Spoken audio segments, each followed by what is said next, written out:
talk about ethics. So and again, we're going to start in a very basic way, and we're going to build up. All right, so hopefully now everyone is seeing my screen share. So let me just say again, this webinar is an overview. This is a quick overview. It is not a thorough treatment of the topic. And I do not want anyone who comes to this webinar to go out and say, now I am an expert in ethics. Okay? This is a first, in English we would say this is the first bite of the apple for some people. Although if people who went to a counseling program have already taken. So let's look at some, let me get you guys involved. So maybe I want you to write your opinions in the chat. So we're going to look at some scenarios as we go along. So Cha is a peer counselor. He's a mental health supporter. He sees a client for depression. And in the fourth session, they're working, the client's describing his symptoms, coming for sessions. And in the fourth counseling session, Cha finds out that the client supports a government and has many views that Cha doesn't agree with. Cha is angry, so angry. And he cancels future sessions with the client. What do you think? Please write your opinion. Is that ethical, unethical? You don't know?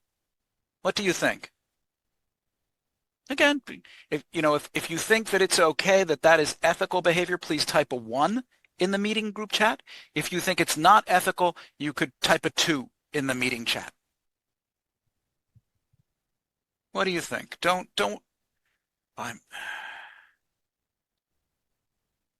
Now, okay, so that's 2 people. I think we have about 40 people. Okay,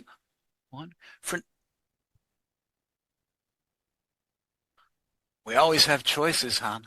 We're always making choices. We're always making decisions. Okay, now, many of you clearly think, and I want you to know, ethical dilemmas, we call them dilemmas because they are not so clear. It can be very difficult to deal with ethical issues, and I want to start simple. I'm not going to tell you, but for those of you who are typing a 2, why? Why? Why is it not okay? If it's your opinion that this is not okay for a counselor, why? What is your reason? We're going to look at a lot of cases today. I just want you, I'm not, okay. Ute Ong, go ahead. Very briefly, why do you think it's not okay? Because of George does not George does not agree that I'm sorry, I don't understand. I'm sorry, I'm misunderstanding. Okay. George angry. I read it's angry, not angry, not agree. This is agree. So not agree, so maybe he can refer to another counselor. If he not agree, Okay. maybe he can refer. Sorry, Okay. I read there Okay. the agree and angry. Sorry. Okay. Thanks, Ute Ong. So Ute Ong mentions another option, referral, right? But we're looking at this one. He cancels the sessions, right? So let's go on. I have a lot more examples. Here's another one. This is another one. This is a little bit more complicated. A 42-year-old man comes to counseling for depression. In the third session, he reveals that he is gay and he has a long-term boyfriend. No one in this man's family, including his wife, knows that he is gay. The counselor disapproves of homosexuality and plans to tell the man's wife. So this is a dilemma, and the important questions are, what are your professional responsibilities as a counselor? And what is your professional role? And this is the new mentality for many mental health supporters, because your personal values and moral judgments are not relevant when you are in the role of a counselor. Now, of course, there is a difference. There is a difference. Let's look at another one. So personal ethics, and all of you have your own personal ethics. It's based on personal values. The judgments you make every day, the things you agree with and disagree with, are based on your personal values. Now, professional judgments are based on professional values. And this is very important. And so I'm making a distinction. I'm separating personal from professional.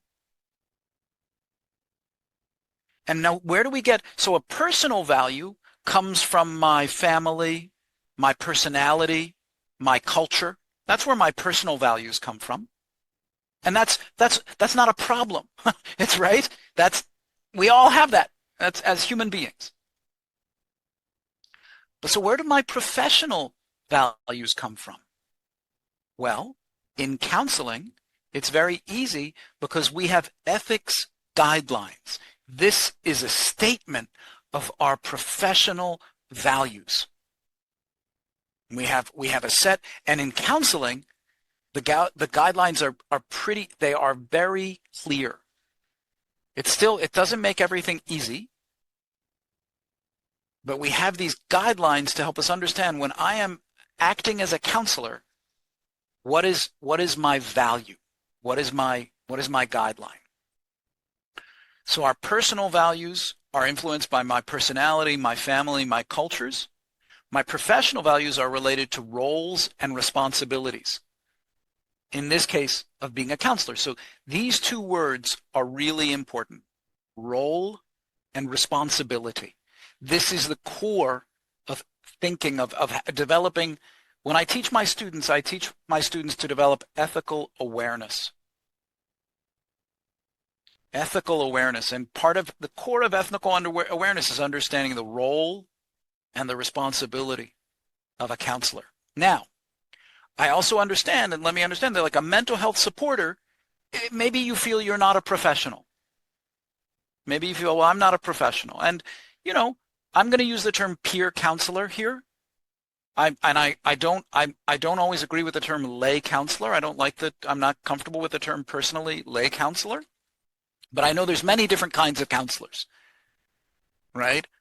But I'm going to say that a peer counselor or mental health supporter is what we call a para-professional.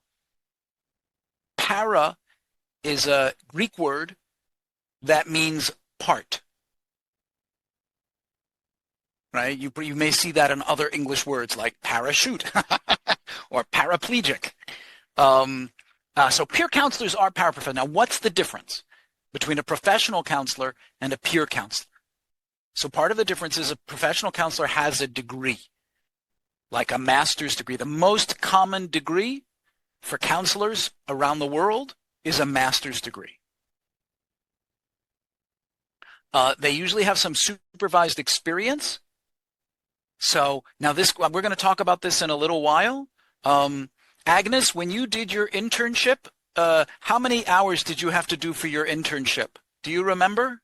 Yes, individual 150 hours from Okay. assumption requirement. There you go. 150 hours of counseling, of internship. Okay? Yes. Great.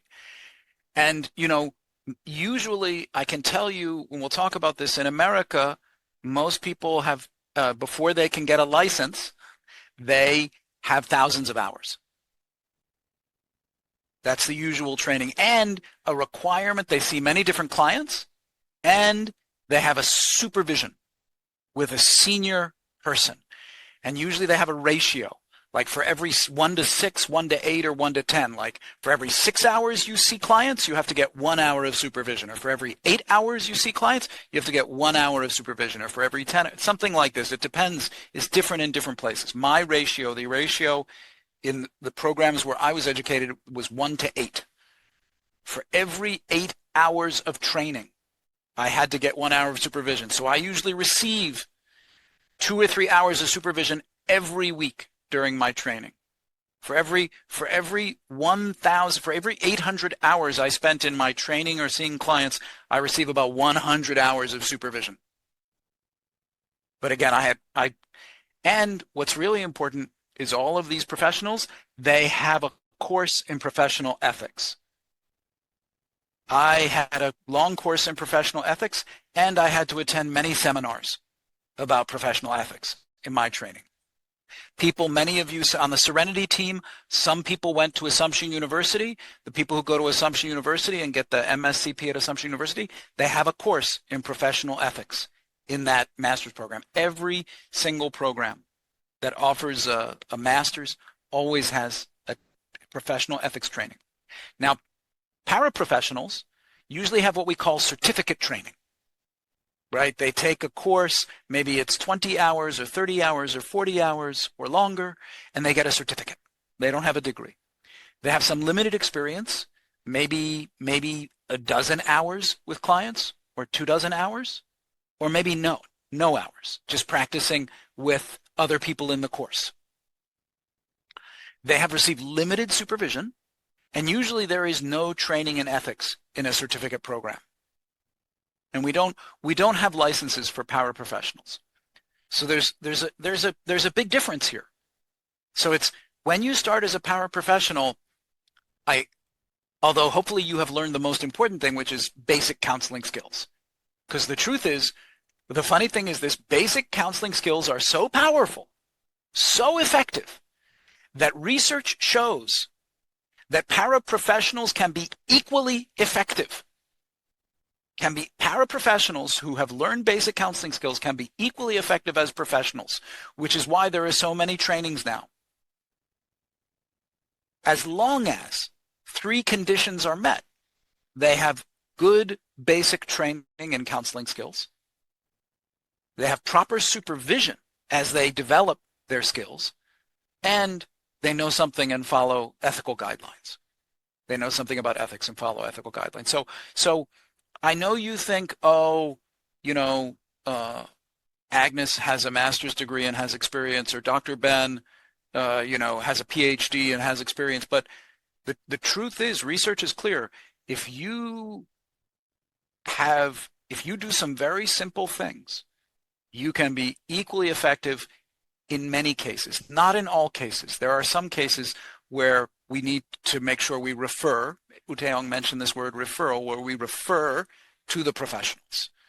And we'll talk a little bit more about what that is. So please have confidence in your basic counseling skills. These are a valuable resource, and if you work and develop your basic counseling skills, if you participate in supervision, and if you learn a little bit about ethical guidelines, you will be able to help a lot of people. There's no doubt about that. So, remember I said there's these 2 important words, role and responsibility. When acting as a counselor, you are in a counseling role. And this role has unique responsibilities. It has responsibilities that are different than other relationships. And we need to understand that we're still, I'm still myself when I'm a counselor, but I have some additional responsibilities. And I don't always act like myself. When I'm with my clients, I don't necessarily act or say the same things as I do at home with my wife or when I go out with my friends. Why? Well, because I'm in my role as a counselor and I have certain responsibilities in this relationship. Now, let's begin. So your role in the relationship, your primary role, is to perform counseling. It's very simple. That's your role. Perform counseling and use counseling skills properly. That's your role. Now, what's your responsibility? As we mentioned already, the ethics guidelines tell you what your responsibilities are. Now, this issue of ethics guidelines is a really important issue. We need to know them. Everyone needs to know them. And I really appreciate, for example, I know that Ong Min Tain at Counseling Corner, Ong Min Tain has established a set of ethical guidelines that he shares, and all the counselors at Counseling Corner has to follow those ethical guidelines, right? And that's something very important. That's something very, very important. We all need to have, it doesn't matter, there's many different kinds of codes of ethics. There's the counseling associations, psychological associations, therapy associations. I could bring you Australia, Canada, America, it doesn't matter. I'm going to try and make this simple, because if you start reading the code of ethics from Australia or America, it gets very complicated. It really does. I'm trying to make this cheat bit very simple and very concrete. So let's, how about this? Let's look at another case. And again, I want you to write your opinion in the chat. Chaw, I'm just using the name Chaw. I'm not speaking about a specific person. I just picked a common Burmese name. There's no person. Chaw has a new client who is suffering and can't sleep and feels anxious all the time. After the session, when he is at home, Chaw talks to his neighbors about what the client told him. I see it. What do you think? Please write in the chat.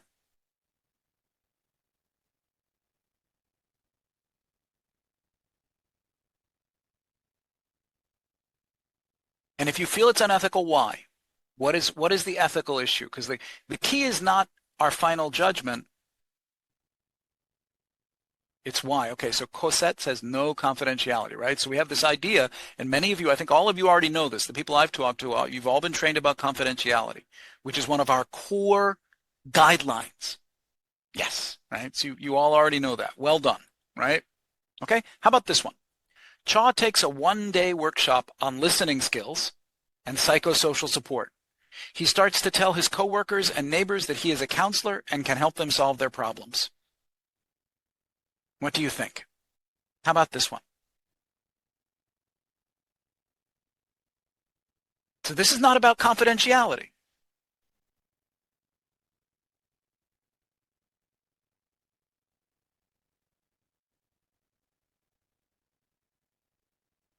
What? Han Tu-hen, I'm sorry, you're going to have to explain to me what a Dunning-Kruger effect is. I'm sorry, I'm not familiar with that. I apologize. Well, Dunning-Kruger effect is like when you know something very little, you feel like you know like a lot of A things, lot. like many things. Yeah. Okay. Oh, okay. Okay. Thank you. Thank you. Thank you. Right. Appreciate your support. Right. Yes. And we see this among counselors a lot in America and Europe because, and this has to do with compassion. Well, sometimes people want to make money, right? And for other people, it's about helping. Yeah. So we have a way to talk about this. And by the end of the workshop, here, how about this? A 28-year-old woman comes to a counselor about depression. Then she asks her counselor to see her 5-year-old child.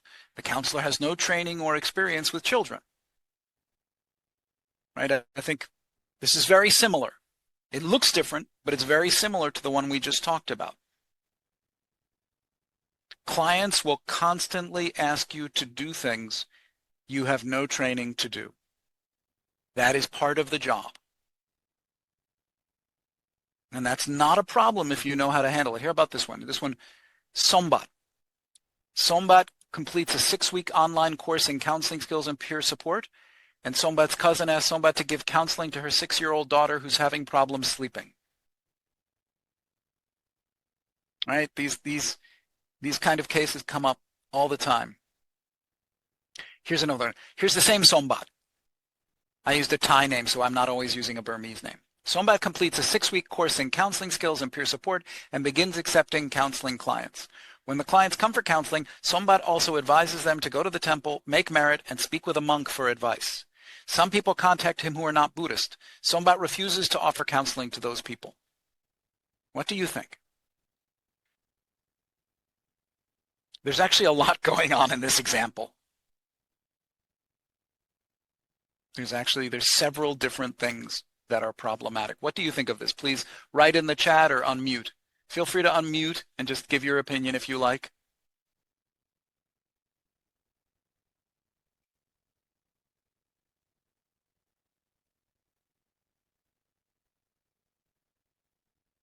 Any opinion?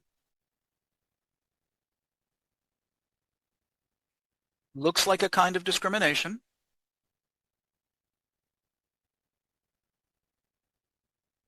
What about telling his clients to go to the temple and speak with a monk?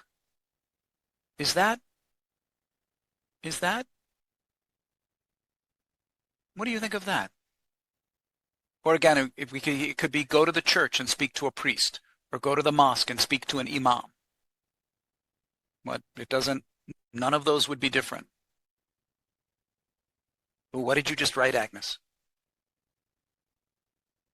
Sorry, I was telling if So, they want to answer in Burmese also, it's okay. Sometimes it's thank you. understand, Yes. but better to express Yes. in Burmese. So it's okay to answer or ask in both languages. Thank you. Thank you so much, Agnes. Absolutely. Thank you. Thank you. Please, if it's easier for you to type in Burmese, by all means type in Burmese.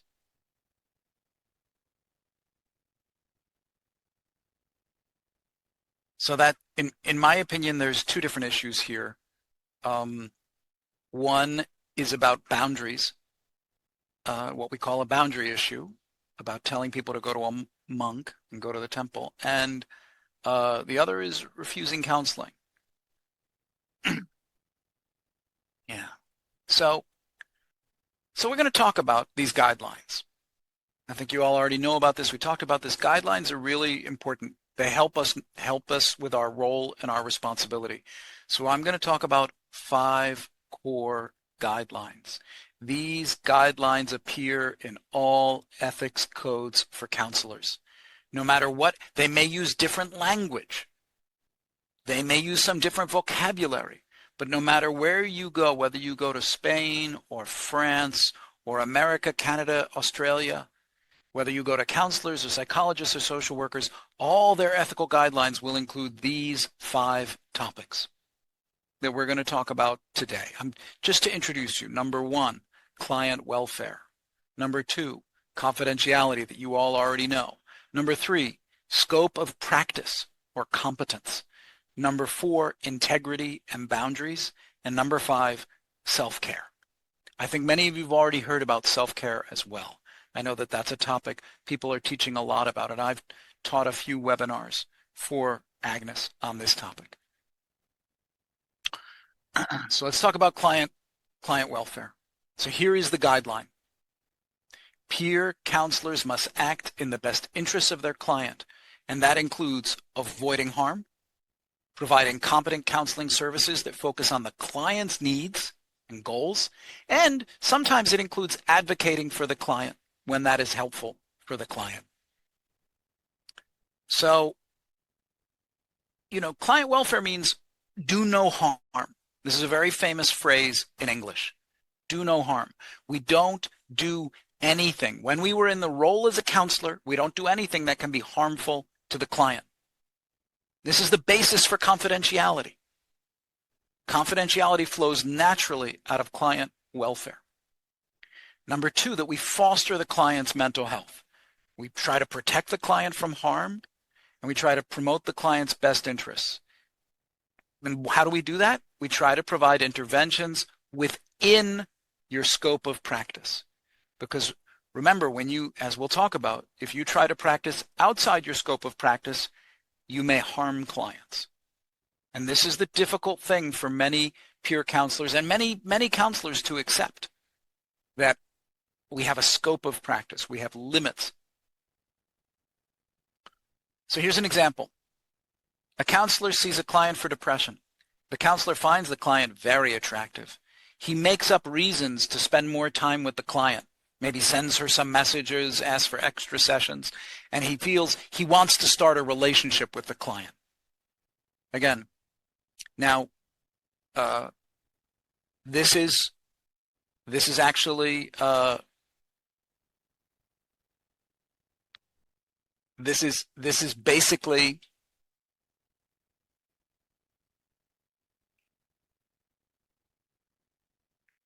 I hope everyone can see. Is this in the client's best interests? Maybe the counselor says, I'd be a very good boyfriend. I'd be a very good boyfriend. I would take good care of her. So this is, and I can tell you, because I've been doing counseling for 25 years, and I have had many experiences where I found my clients very attractive. Right? This is normal. This can come up when you're doing counseling. in graduate school, when I was working in our student clinic, uh, I had I remember the first time it happened to me with a client who came to counseling.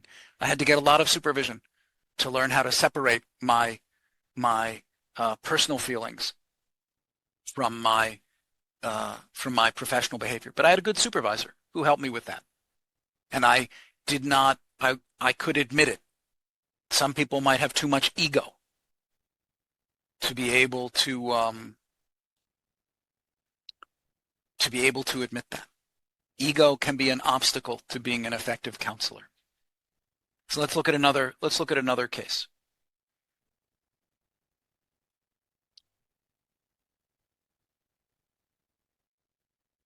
Cuckoo is a 25-year-old woman having a conflict with her parents. They want her to live at home and she wants to live on her own with some friends. Based on the counselor's own family and personal values, the counselor believes that Cuckoo should stay at home with her parents. What is the counselor's responsibility in Cuckoo's case?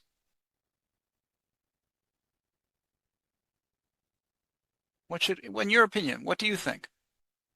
What do you think the counselor should do in the case of Cuckoo?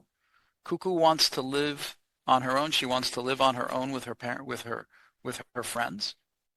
And her family doesn't want her to, and the counselor agrees with her family.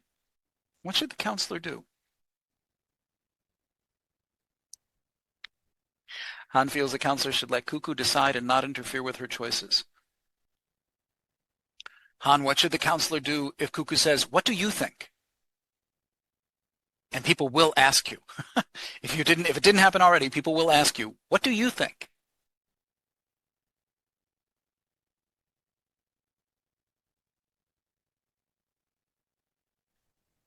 And just, Han, I see your other comment. I now see your other comment. Counseling is full of tricky questions, Han. And it's good to be able to slow down and think about them. I saw your statement in the chat. Counseling's basically acting when in the role of the counselor we have to behave in a particular way. I think that statement is only true if you think that all of life is acting, because we all act differently in different contexts. I'm going to talk more about that when we talk about boundaries. But you act differently with your parents when you're at home than you act with your friends when you go out, and you act differently when you're at work, when you're talking to your boss than when you're talking to your team. Oh, that's normal. So a healthy adult has context-sensitive behavior. So our behavior changes in different contexts. I'm not sure that's acting. Or you could say it's acting like. So what we learn, one of the things we learn as counselors is what is the proper way to act as a counselor, knowing that there are many, many, many different ways to be a counselor. Agnes is a counselor her way, and I am a counselor my way, and we can both be effective. Mon, thank you. That's a great observation. One of the responsibilities of the counselor is to accept without judgment. It's basic counseling skills. That's not even, right? That's because we know that that's good for people to feel accepted and not judged. So actually if the counselor is not careful about this personal belief, the counselor might send the energy that she disapproves of Cuckoo's choice. Right? So awareness is very important, because I can tell you this, you will not agree with everything your clients say or do. You won't. But that you have to start to accept. Part of understanding client welfare is there's different ways to live a human life. Many different ways, right? And sexual orientation is a great example of this. And I think it's okay. Yeah, let me keep sharing my screen. Let's look at another example. Now, here's one we already looked at. This is that same Chaw. Chaw is a peer counselor. His neighbor asks him to see her husband, who is a soldier supporting the government. Chaw refuses. He says no. Chaw accepts a client for depression. In the 5th counseling session, Chaw finds out the client supports the government and has many views. So Chaw cancels the sessions. These two are different. They are not the same. These two are very different, actually. How are they different? How are they different? Please write in the chat or unmute yourself. From an ethical perspective, these two are very different. What do you think? How are they different?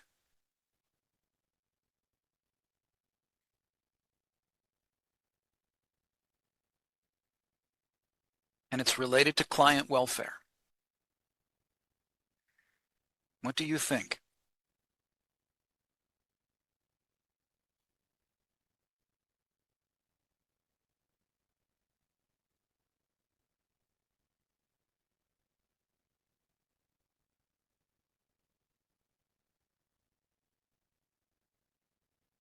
How are these two different?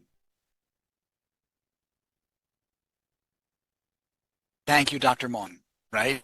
Everybody see before starting the counselor-client relationship and after starting the relationship. Exactly, right? In the first example, the individual is not Chaw's client yet. Therefore, Chaw does not have any special responsibility to that person. It's okay. It's okay. You may not agree with Chaw. You may not agree with Chaw, but if Chaw feels like, and right, great. Thank you, Kai Tuai. You may discover that there are certain clients you can't work with. So for example, if Chaw will be so angry at the client, then he cannot support the client's welfare.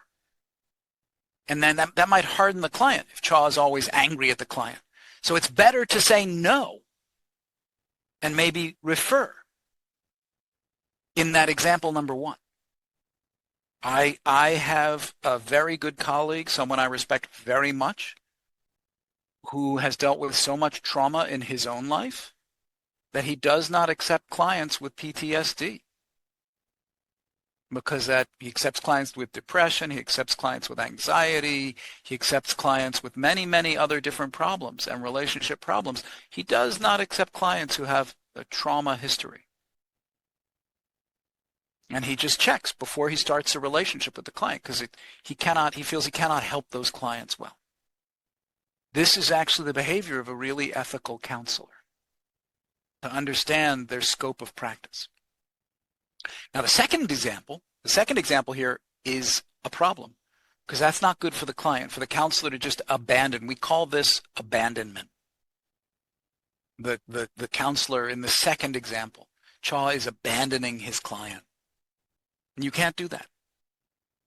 Chaw has many options. Chaw can seek supervision. Chaw might eventually refer the client. Right? But this is Chaw has to now this is Chaw's client, and Chaw has a responsibility to support this client's welfare. It is the key responsibility. And as you say, especially if you work with teenagers, you will find many clients who do things you do not agree with. So confidentiality. So that's client welfare. Do no harm. Confidentiality, you guys already know about. I think you were taught about this. It just means we maintain confidentiality. Confidentiality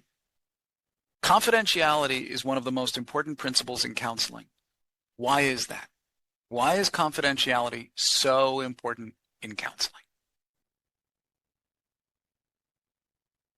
Again, please feel free to write in the chat. Please write in Burmese if you like. Please feel free to unmute and speak as well. Why is confidentiality so important in counseling?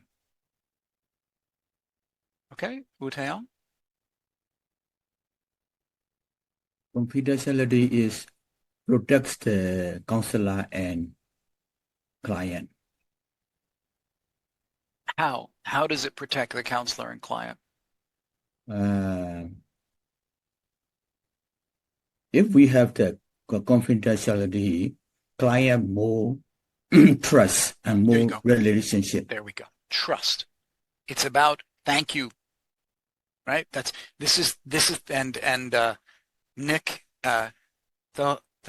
Nick and Siadanar are all on the same track, right? It's about safety and trust at two levels. The safety and trust of each client and the safety and trust of all clients. A counselor who breaks client confidentiality hurts all counselors and all clients. Because when a client hears a story like, oh, that counselor broke confidentiality and talked about their client, and then they think, well, I'd never go talk to a counselor. I'm too ashamed. Or people will judge me if they find out. So actually, the breaking confidentiality harms all of us. So it is the most important. But it's also about, you can see that it's related to the client's welfare.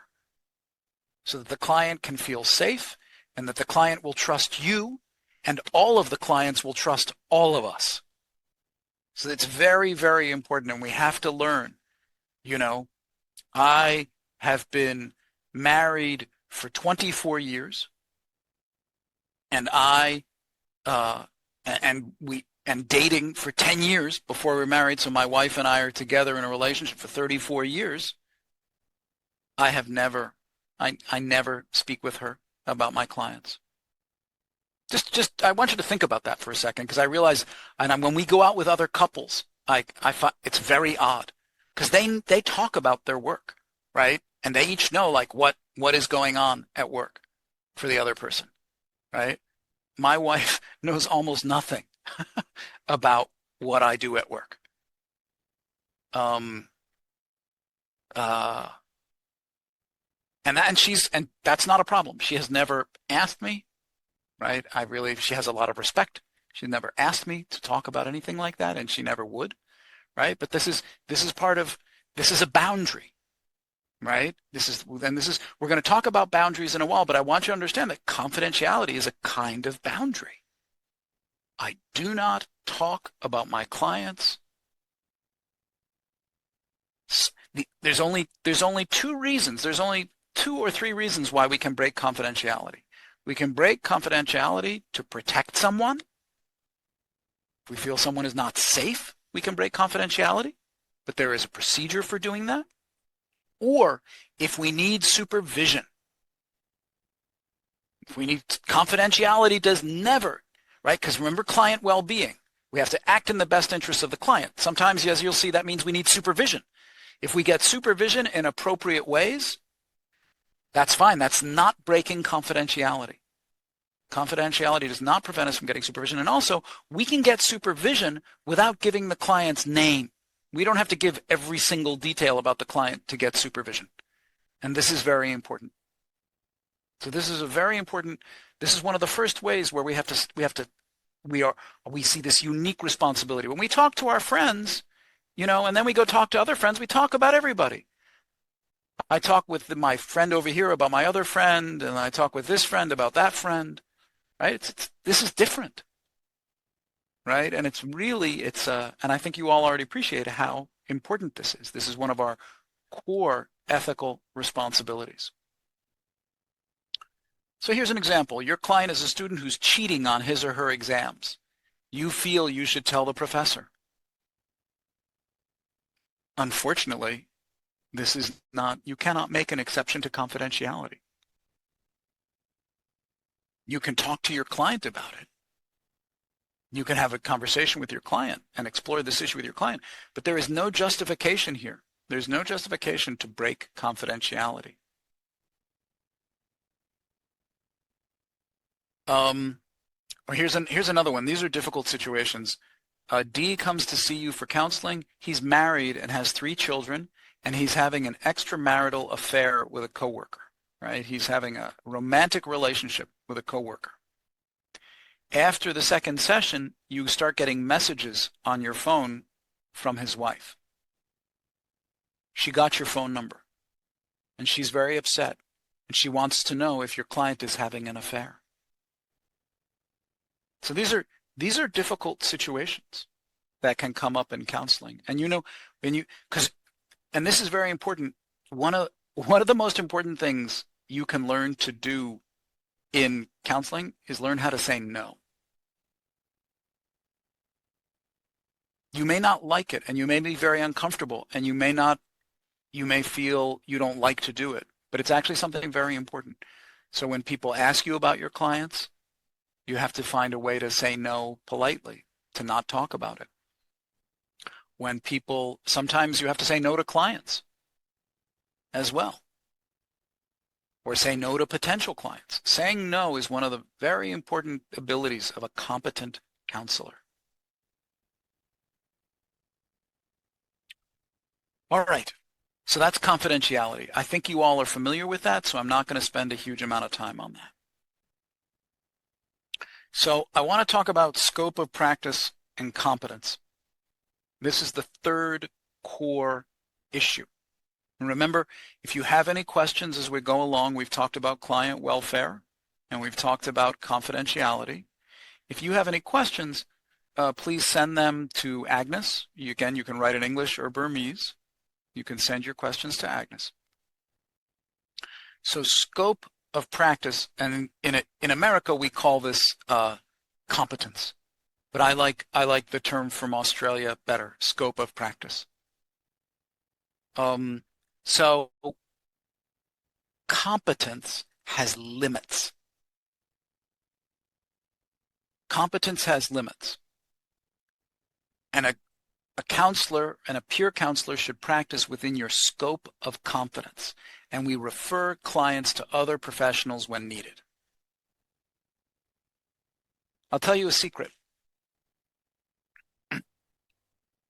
I have one question I ask people because I meet many professionals from many countries.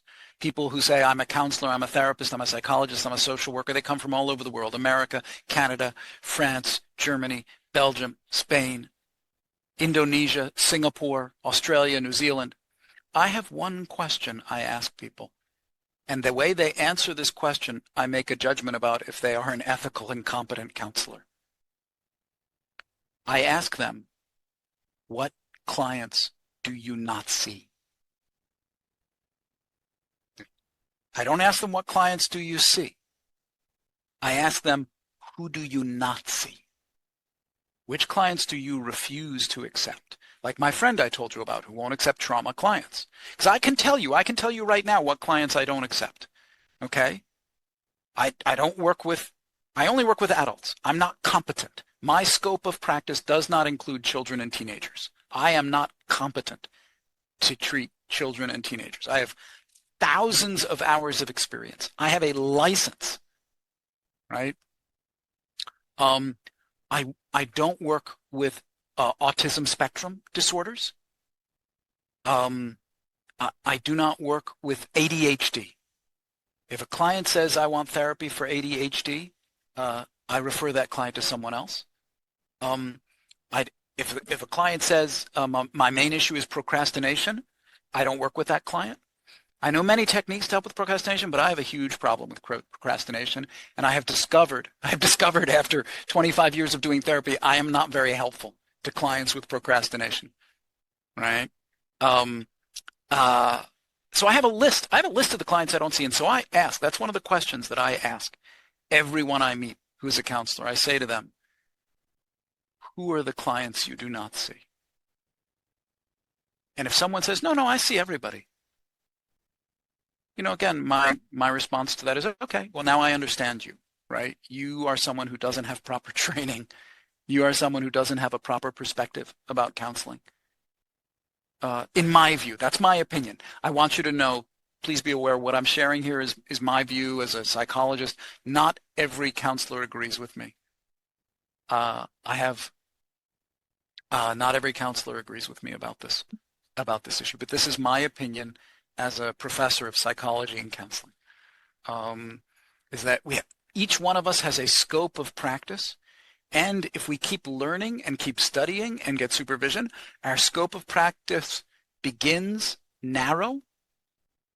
It begins narrow because that's normal. And then over time, our scope of practice can grow as we have more training and supervision. So how do we do that? How do we grow our scope of practice? Let's look at that because we can do this. So our scope of practice tells us what we can do, who are the clients that we are qualified to provide counseling for, and what we can't do, the limitations of our scope. When we need, so it also tells us, my scope of practice tells us when we need to ask for help, because sometimes we can see the client, but we need supervision. And our scope of practice can tell us when we need to refer. That we can't see that client, we can't help that client, and we might hurt that client. So let me ask all of you, I want all of you, for yourself, just for yourself, I want you to make a note. Right now, today, what is your scope of practice? Who are the clients? Please don't write in the chat. This is private. This is confidential. So please don't write in the chat. And you can write for yourself in English or Burmese. I want you to write down, who are the clients that you feel you can work with? Adults, children, teenagers, senior citizens, individuals, couples, families. I also don't see families. I used to see couples. I did have training in couples therapy, but I stopped. I don't like it. I don't enjoy it. When I worked in the hospital, we had to see couples. And then in my private practice, I saw couples for many years. Sumiacha, can you send your question to Agnes, please? No, no, me too. Oh, I agree with you. I oh, don't okay. want to see this And often. and that's good, right? Because but hopefully, but I have colleagues. I have a list of my colleagues who do see couples, and when someone comes to me, I just refer them. Or when I have clients, and then they need couples therapy, I send them to somebody else. I don't do the couples therapy. I used to. Okay, so what for you? For each one of you, I want you to write down. Just take a moment. You don't have to share. And also you can think about the diagnoses, because when we begin, which diagnoses, which conditions are you qualified for at this time? Depression, anxiety, trauma, autism, schizophrenia. Yeah, so please take, and again, this is an important part. I want you to notice how you feel when you do this, because you have to take your ego out. If you don't like to do this, the obstacle there may be ego. Like, I don't like to admit I only can, because as a mental health supporter, especially if we only have 6 months experience or 1 year experience or just a little bit of experience, our scope of practice will be small. That's not a bad thing. That's how we begin. Every big thing, every wonderful thing starts as a small thing. Every beautiful tree you ever look at started as a tiny little seedling, but it could grow and grow and grow. So there's no shame, but we have to be able to accept our limitations. So let's take a further look at this. So here's an example. Dr. T, here's a psychologist. He has a PhD. Dr. T specializes in individual and couples counseling for adults. He has no prior training about or clinical experience with children or teens. He takes a 3-day workshop and starts accepting teenagers as clients. Whether you realize it or not, this is not okay. Dr. T is actually breaking a standard. And I want to explain to you what the standard is. Or here's another example. Miss S has worked as an elementary school counselor and has extensive experience working with children and families, especially about school problems. So her scope of practice is children and families and school problems and related issues of children. And she's very good at it. She's very qualified. But a 52-year-old man with symptoms of PTSD related to being in prison comes to her for an appointment. He calls her, he messages her. What should she do? I think this is very important. We have to learn to say no. So I'm going to talk to you now about what we call the basis of competence. because there is a widespread misconception among lay people and sometimes among counselors that training equals competence. It does not. In counseling, like medicine, like being a doctor, just training and education alone don't give competence in an area. We have a formula for this. You need, I'm sorry, and don't be afraid. There's no test. There's no test, so don't be afraid of the formula. But we say E&T stands for education and training. SE stands for supervised experience. And BC means basic competency. So what the formula is your education and your training together plus supervised experience equals basic competency. So let's use the example of Agnes, right? So I hope that's okay, Agnes. So Agnes got an MSCP. Sorry, this is very difficult to write on. So she got a master's degree, but she also had to get 150 hours of supervised experience in addition to the education and training. And maybe Agnes did more hours in other settings, right? In order to get her basic proficiency, her basic competency. Did you have other supervised experience, Agnes? Yes. Yeah, about how many hours? It's almost 100 hours at the site supervisor from the Bangkok Refugee Center. Oh, right. So you did, okay. So 250 hours, if not more. That's great, right? And of course, and this is the point when you reach basic competency, now you are a beginning counselor. This is not the end. Getting her MSCP and doing these 250 hours was not the end for Agnes. It was just the beginning. This is when you begin at basic competency. Now, for some of you, these numbers will be different. It's okay. It's okay for these numbers to be different. So just so you know, in many countries, and this is because counseling is hard, and you have to understand it takes a lot of practice. In many countries, you have to have a master's degree. And I can tell you in North America and in Australia, this is the number of supervised hours you need to have in order to get a license to be a counselor in Australia or America or Canada. Before they give you the license, you have to have a master's degree and 4,000 hours of experience. And I just want you to know that I don't want you to compare yourself to that, but I want you to understand, and I like what Agnes did, right? Agnes worked very hard, right? And she started with 250 hours of experience. And that's a really good place to begin. So you have to understand that these hours, and I want to encourage all of you to begin to keep a log. Begin to keep a private log.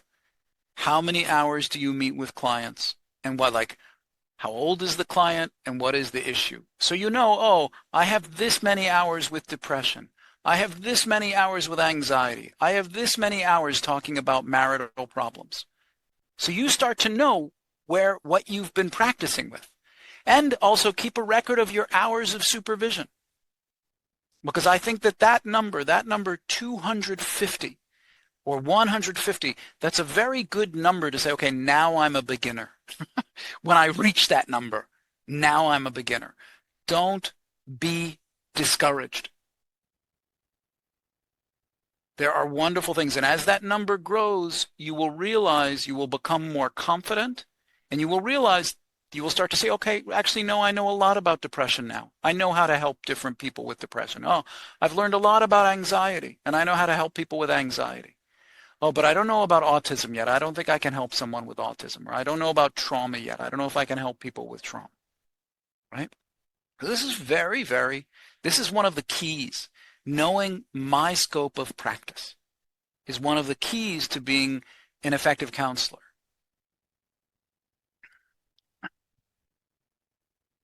So, um, so remember, as I've already said, if competence in one clinical area or with one population does not imply competence in another area. So just because I know how to treat clients with depression doesn't mean I understand PTSD. Adults are very different than children and teenagers. We need special training, especially to see children. We need, and of course, individuals, couples, and families. So we all have limits. We all have limits, and we should be able, I can tell you my limits like that, even after 25 years of working as a professional psychologist. I can tell you my limits. And remember, the counselor who does not recognize their limit is more likely to hurt the client because they do not know the proper treatment. And this goes back to client welfare. We shouldn't do anything to hurt the client.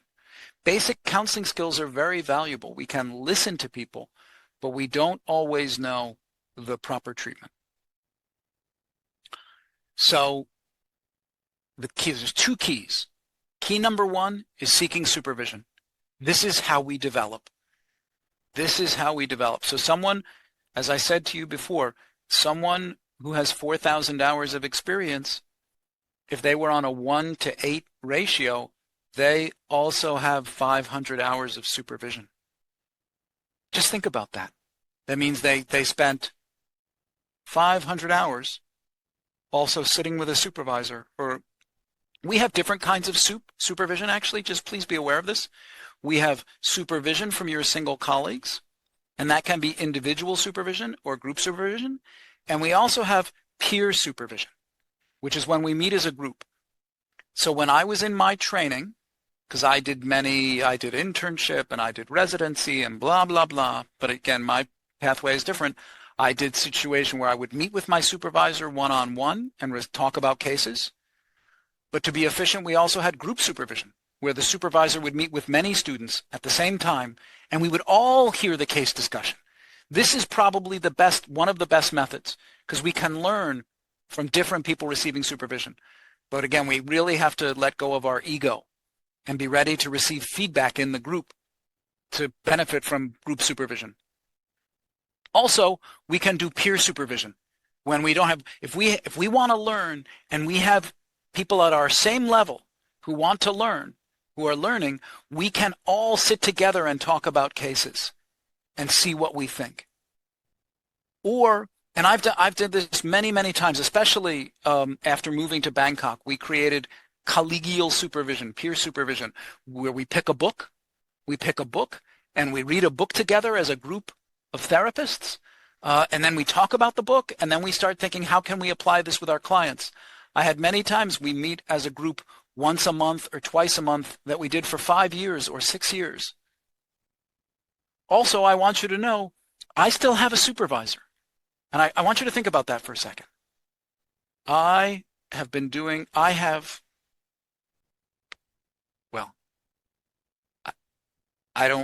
want to boast. I have a lot of experience, right? I have a lot of experience as a therapist. And I'm an Ajahn, right? A teacher. I'm a Saya, right? I'm a teacher as well. I have a supervisor. And I meet with my supervisor. She's someone in America. She's very senior. She's around 70 years old, 75 years old. I have been meeting with her for 10 years. I had a different supervisor before her, right? And I meet with her. Now I meet with her once a month or once every 2 weeks, where we talk about the cases that I find difficult. Because yeah, there are cases that I find difficult. That's always true. And I'm very happy to have that support. And I pay her. I pay her an American rate for my supervision. She doesn't do it as a volunteer. So um, that's another question I ask people when I meet other therapists, or if they want to work in our group. I ask them, do you participate in regular supervision? And who are you getting your supervision from? But the first question is the one I already told you.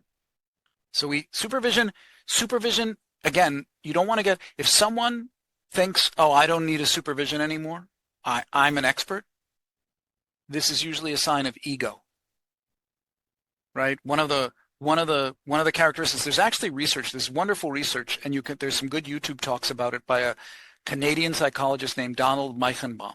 And Donald Meichenbaum studies master therapists. He studies the people who are considered like the very best therapists. They go in a community and they ask the colleagues, who's the best therapist in your community? Not just who's the most famous or who's the professor, but who's the best. Because very frequently the best therapists are people who are not ajahns, not professors. And then they do research on these people. One of the characteristics of the master therapist is lifelong learning. It's one of the characteristics. They're people who never, ever stop learning. And still going to workshops and going to supervision, and sometimes they're teachers as well, but they're still learning. So this is just FYI. So supervision is essential. So when you have a client, you need supervision, right? And it's always a good thing. And there's a skill to learning how to use supervision well, but I think that's a separate lecture. Remember, as I said before, it's okay to say no. Referring, so don't allow your clients, your peers, your family members, or your friends to pressure you because you feel anade. This is very, very important. You have to learn to say no. And you can find a way to do that is face-saving. But this is proper and appropriate behavior. When you say no, you should be proud of yourself. Especially, so you refer to colleagues. So we all need a network. When I started working here in Bangkok, I joined a group. I never wanted to practice by myself. I never wanted to have my own office alone. I always wanted to make sure I have 5, 6 other people with a different scope of practice than me, with different preferences than me, so I can refer to these people and they can support me about the clients I can't see. And I can support them. So we all need a network. It's the people who we refer to and people who refer to us. So please make sure that you have a network. That you have a network of people and you know, okay, you know what? This client is very suicidal or this client is very psychotic and I don't think I can help this client, but I can refer to Agnes. I can refer to Ong Min Tain. I can refer to someone else. Because sometimes also as a mental health supporter, it means that you have to refer to the professional. Because some cases are outside the scope of the mental health supporter, the peer counselor, especially psychotic clients or clients with serious suicidal ideation. Okay, so the next. Okay. Should we Agnes, do you want to take a quick break or should we keep going? Maybe 5 minutes break for Okay, both so of you. let's take a 5-minute break. Let's just take a Okay. 5-minute break and we'll come back in 5 minutes too. So please stretch. We call it a stretch break. Just get up and stretch and move around, right? This is a form of self-care. And even when we do our webinar, we do some self-care. And we'll come back in 5 minutes.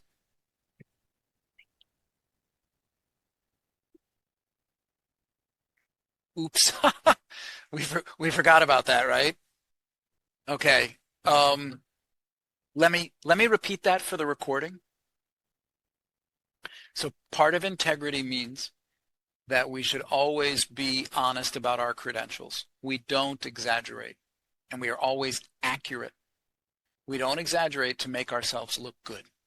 And this is really, really important. And let me tell you why. I think being honest with your clients will win for you. Because here's the thing. When a client comes to you and says, What's your qualification?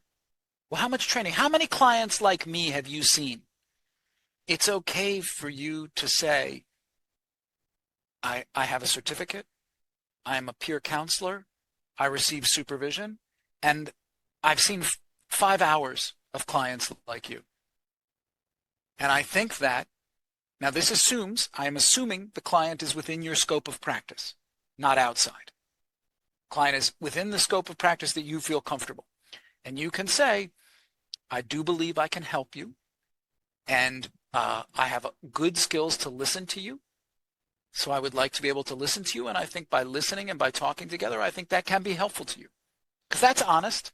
I'm not saying if you come to counseling with me, I will fix your problem. That is not an accurate claim. We don't know if we can fix people, but we can do our best. In that situation, if you say that to the client and the client says, no, I don't think I want to see you, I want to talk to someone else, that's good. The client has the right to choose. And if the client doubts you, that's not a good place to start. And if the client hears you say this, you have been honest, and they say, okay, yes, I would like to talk to you, that is a very good beginning because the client is already putting trust in you. And remember, the person who exaggerates, the person who is not accurate about their qualification, the person lacks confidence. What they're creating is a fake image. Now, this is not an ethical issue. Lacking confidence is a common thing, but as a counselor, we want to grow and develop. And if you realize that you have, this is a challenge for you, that you are not accurately presenting your credentials, this is an issue you might like to work on. But like I said, many people are doing this these days. Many people are puffing themselves up and trying to present themselves as something very, very big. But we don't have to do that. We just be accurate. Be accurate. And remember, basic counseling skills can help a lot of people.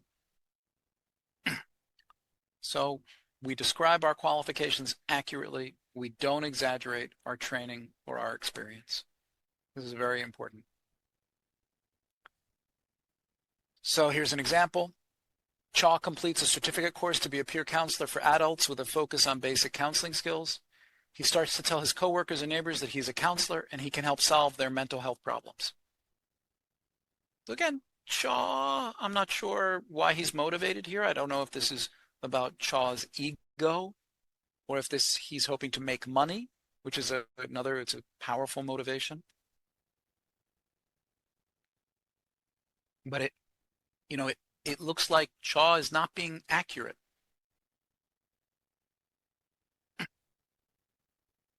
Now, let's start talking about boundaries. And I want to imagine what you would do. Let's imagine you've been seeing a client, have a counseling session, and the counseling session finishes at 6 in the evening or 7 in the evening. It's a face-to-face. Or maybe you're online, I don't know. And the client says to you, hey, would you like to get a cup of coffee? Or let's go have a bowl of mohinga together. Or whatever people say. What would you do? I want you to imagine yourself in that situation. And how would you feel? What would you say? This is a boundary issue. And I want you to know very clearly, I will share you my opinions, but different counselors have different responses to this. And there isn't one single correct answer to this. Boundary issues are very complicated. Now, how about some of these? Would you ever hire a client to work as a salesperson in your family business? Let's say you knew a client and you thought the client was great. You thought this client had really good social skills. And your sister has a business and she needs salespeople for her business.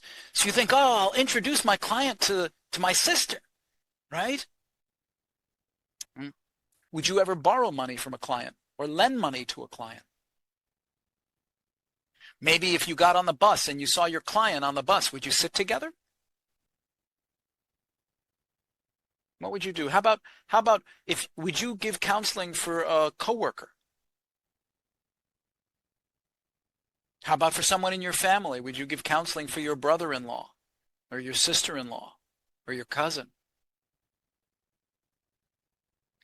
How about would you answer your phone during the session? Would you accept a gift from a patient or give a gift to a patient? And I want you to know I have done both of these. I have received, because again, I have received gifts from clients, and I have on occasion given gifts to clients. But I want you to know always something relevant to the therapy, like a book on a topic that the client needs to learn. Would you have a long phone call with your client between counseling sessions? Would you ever hug a client or touch them in any way? Would you write a long email, or a long chat message? Sorry, I'm old, so I think about email. Would you write a long chat message to your client? So these are all boundary issues, and I'm not. This is a huge topic, and I want to say something right now. There's only one boundary that's really important. Well, no, sorry. Boundary issues are complicated. Boundary issues are really complicated.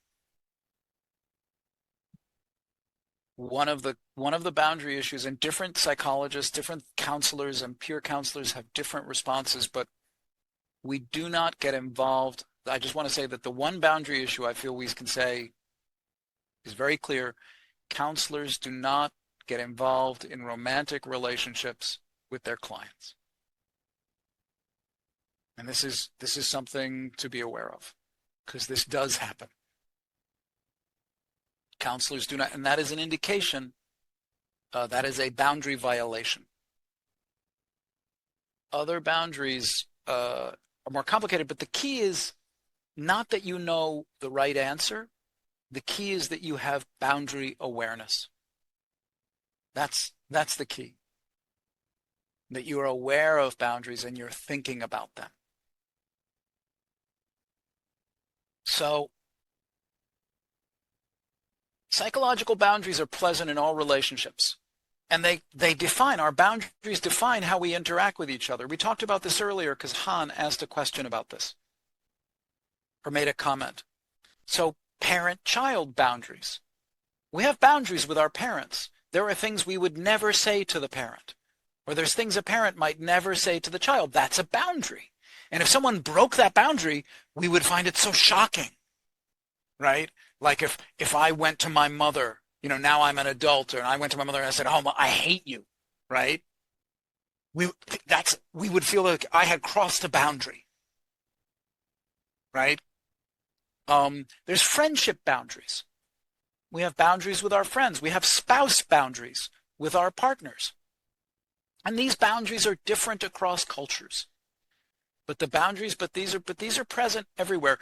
Usually they are implicit, which means that people don't talk about them, they just live it. Usually, but in therapy, it's important that these are explicit, that we're able to think about them, and when we need to, we can talk about them. So I've already mentioned this one to you. A counselor is attracted to a client and wants to start a relationship with a client. This is not okay. And I think all of you are aware of that. But it happens. And the key is to be aware and know if it's happening to you or a friend of yours, a colleague of yours. So we can get help or we can give help. So the key is starting to be able to ask yourself, what is your appropriate role with the client? Now remember, we've been talking about your role and your responsibility, client welfare, client confidentiality, scope of practice. These are your responsibilities. Now we're talking about integrity and boundaries. So remember, your only function in your relationship with the client is to do counseling. That's your that's your primary responsibility. Do counseling ethically and responsibility.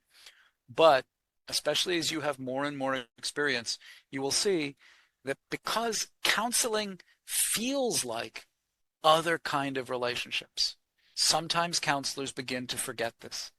So for example, sometimes a good counseling can feel like a friendship. We might even feel, because, openness. The client is very open with us.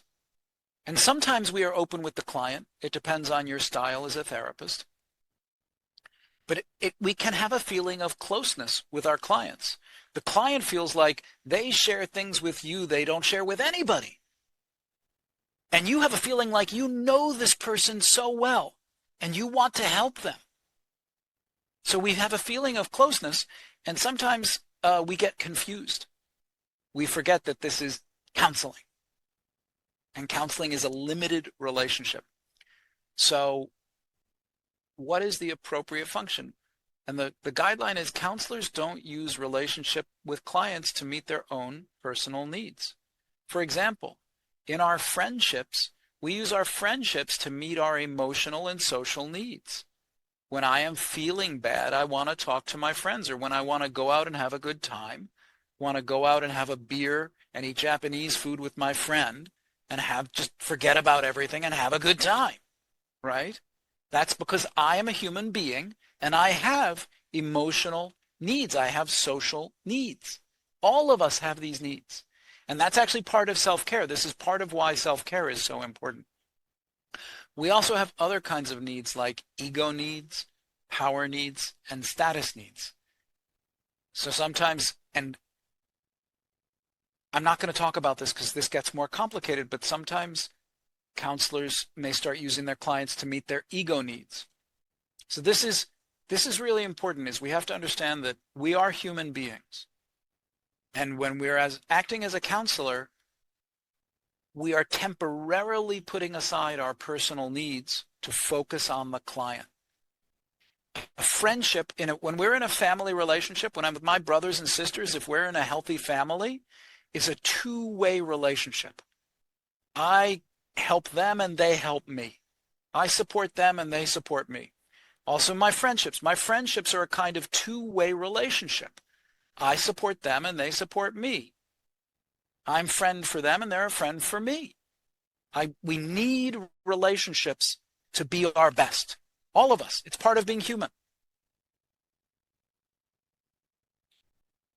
Counseling's not like that. Counseling is not a two-way relationship.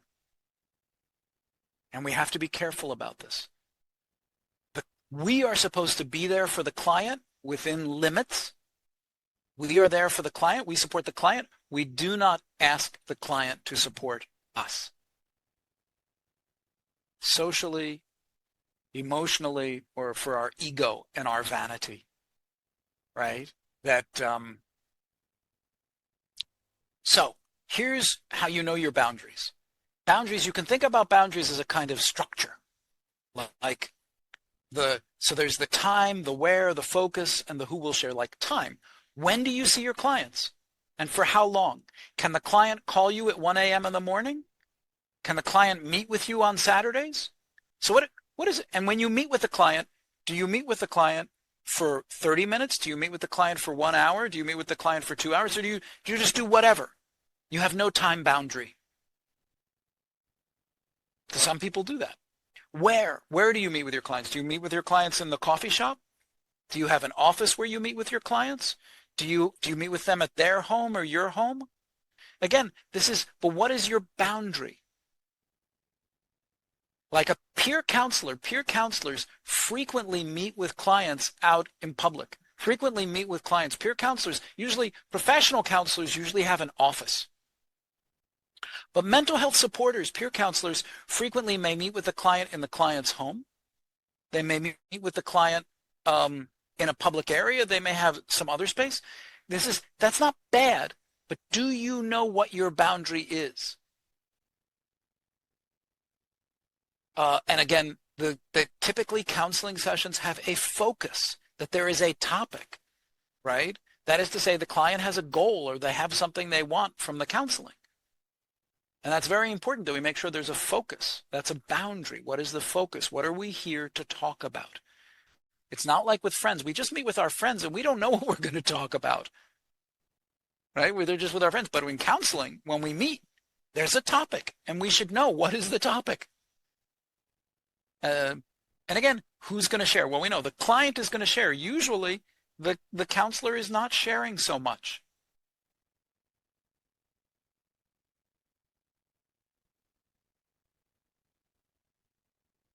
So these kinds of boundaries, and I know that this is general. I know that this is a little bit vague, but it is perfectly ethical to have different kinds of boundaries. So for example, I see my clients for 50 minutes. My sessions are 50 minutes, 50 minutes, and then I have a little break, 10 minutes in between throughout my day. I have a colleague, her sessions are 60 minutes, right? There's no problem there, right? And we're both consistent.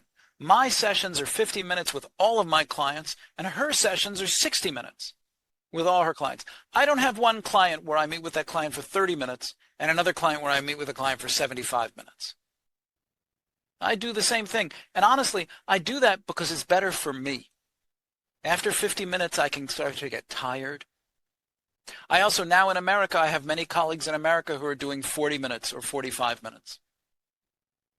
So again, it's not a question, it's not what is the right amount of time. You have to understand this, but it's about what are you doing and what helps you be you, the best counselor you can be? What helps you be the best counselor you can be? And then you try to do that with all your clients.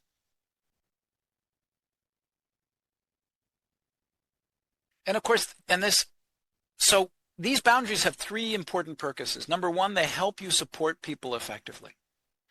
Number two, they protect clients from counselors taking advantage of them. And number three, they let us help many people without burning out. Because that's another thing we do as counselors.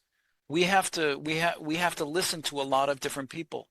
In a given week, a peer supporter, you might talk to 5 different people or 10 different people. As a professional counselor, I see about 20 people a week. Before COVID, I used to see more. Before COVID, I used to see something like 25 or 30 people a week. But I don't have the capacity anymore to see that many people. And so now I see about 20 people a week. And that's a boundary for me. That's a limit. I can't accept everyone who wants to see me as a counselor. But as a peer supporter, you get to decide. But that's how we do that. With our self-care, we have a limit. I know that my limit is to talk to 5 people or 10 people. That also, again, and have some time maybe for emergencies. This is a quote by a man named Kenneth Pope. I think that Kenneth Pope's book, he has a nice website, but it's very technical. There's a website about ethics, Ken Pope. And he says, establishing safe, reliable, and useful boundaries is one of the most fundamental responsibilities of the therapist. The boundaries must create a context in which the therapist and the patient can do the work of counseling. Again, the word therapist here is generic. It just means counselor. That's all. Right? So I think that this safe, reliable, and useful boundaries, and that's especially also, this is a kind of interesting thing. And I think it's helpful to clients because clients know this is how long the conversation is. This is when the conversation will happen. They know I can't reach Ben at night, so I'll send him an email. Right? They know my boundaries. They know my boundaries because I don't know if you've learned about this, and maybe you don't have to do this, but I just want you to know that professionals, we have a counseling contract with all of our clients. We call it different things. Some people call it informed consent. I call it agreements. But basically, you have an agreement with the client that defines your boundaries. So the client knows how best to use you. So what is the length of the session? What is the place where the session happens? How you can contact each other, right? If there's a fee, if you're charging a fee, what is the fee? And all these kind of details. This is our agreement. We have an agreement between us. All of these things are boundaries. And you don't, different people, and if, again, even if you have no fee, it can be useful to have this kind of agreement. So we set appropriate, clear, and consistent boundary with the clients, and we don't change those boundaries without thinking about it. Because if you have a different boundary with one client, this is usually a yellow flag. If some reason like you have 10 clients and 9 clients you have the same boundary, but one client you have done something different with, we should ask ourselves, what is happening? Why am I treating this client different? Is it about my needs or is it about the client's needs? It doesn't mean it's wrong. It doesn't mean it's wrong. And usually it's important to discuss with the client what we're doing. You don't have to use the word boundaries. I use the word boundaries, and if you go out in English, and if you go into English world of counseling, that people use the word boundaries. They will talk about counseling boundaries, therapeutic boundaries. You don't have to use the word boundaries when you talk to a client. If we use that word, the client may not understand.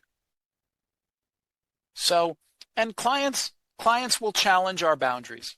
Clients will ask for more time. They will ask for special favors. They will give you gifts, and they will invite you to things. They will ask you personal questions. Please understand, the client's not doing anything wrong. This is normal social behavior. It's normal social, and you get to decide, because again, it's not going to the client's wedding is not unethical.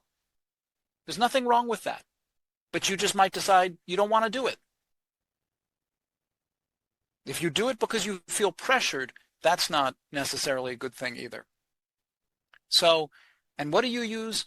You use your ethical guidelines, your clinic policies, if you work as part of a clinic or a network, and your personal preference.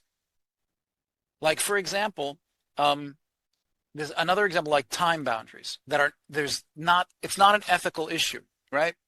I have a colleague who sees all his clients starting at 6 in the morning until around lunchtime, and then he stops working around lunchtime.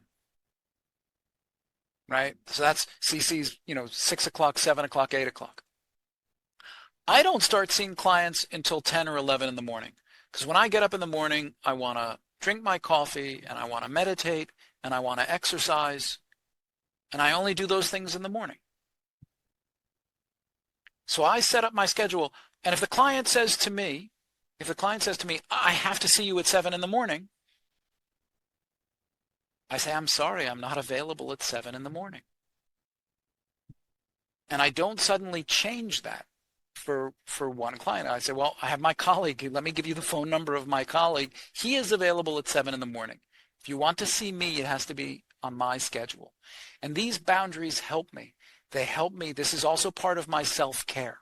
Because boundaries, as I mentioned to you before, boundaries can be about ethical issues, but boundaries can also perform a self-care function that lets us, I need to do these things so I can help 20 people a week. And I have an ethical obligation to take care of myself. Very important.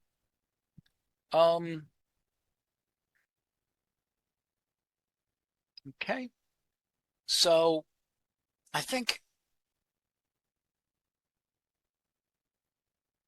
I think that's probably enough. I think that's probably enough on those topics. So again, but that does just leave it with self-care. Self-care is very important. I can't emphasize it enough. I think many of you, if you've already been doing this work, you know that it uses energy. Listening, being fully present and listening deeply and interacting with people when they're suffering uses energy. I can feel very tired at the end of a session and at the end of a day. Even if I just sat in a chair all day and I listened to people, I can feel very, very tired. So self-care is very important. I experienced some burnout after COVID.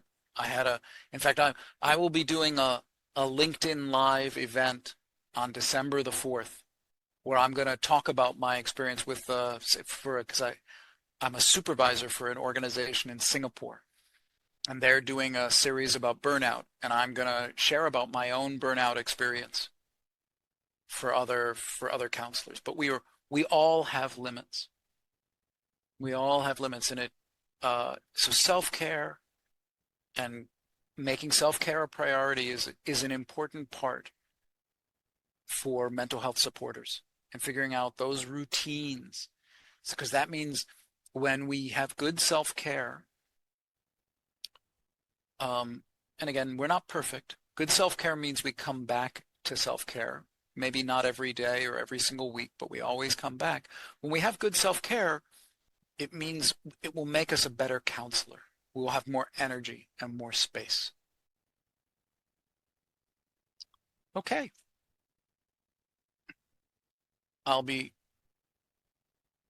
So those are the 5 core areas that I wanted to share with you today, that are the kind of ethical areas to begin to be aware of for when your role and responsibility as a counselor: client welfare, confidentiality, scope of practice and competence, integrity and boundaries, and self-care.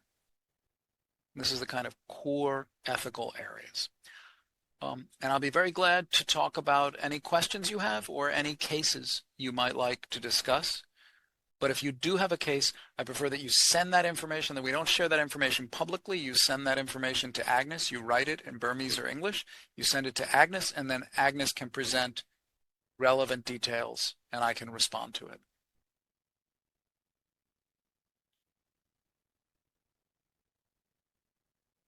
So if you have a question, you could send it to Agnes at this point, or you could raise your hand.